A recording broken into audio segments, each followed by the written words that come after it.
Okay, so I figured out what happened to my C7 truck. It's not a needle thrust bearing issue. It seems that the needle thrust bearings that come in the C7 are pretty sturdy, so that's not the issue. It was this little thing underneath the truck. Let me show you. So this was the issue right here. This little arm popped off this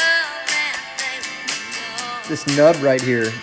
And it's kind of a bitch to get back on. It's not easy because you think you have to like push this spring so that you can make it stretch, but really what you have to do is you have to take out your needle thrust bearings here, get this piece on with none of the bearings in play.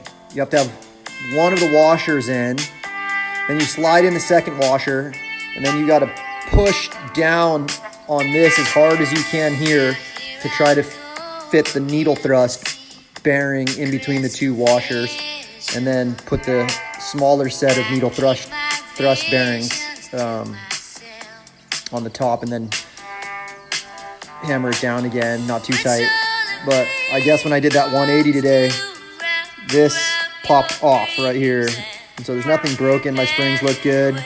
I'm not sure how tight I gotta have this, but I'll tighten this up, and it says snug only on here, so snug only. So hopefully that will solve my issue.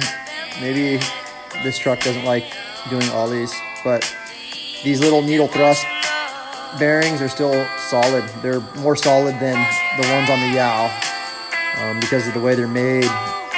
They're needle bearings, not ball bearings, so they're stronger. So I'm gonna get this thing back together and see how it goes. One more little thing.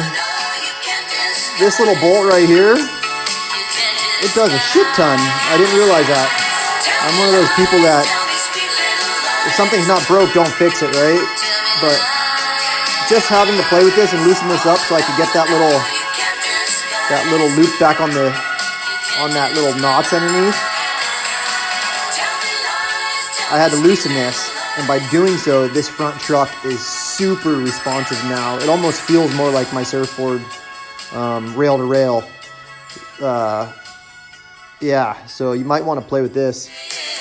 I hope that was helpful, guys. Yeah, since on my Yow, it was a bearing issue, I figured it would be a bearing issue on my C7, but it's not. It's not even a spring issue. It's just this little latch, I guess, underneath.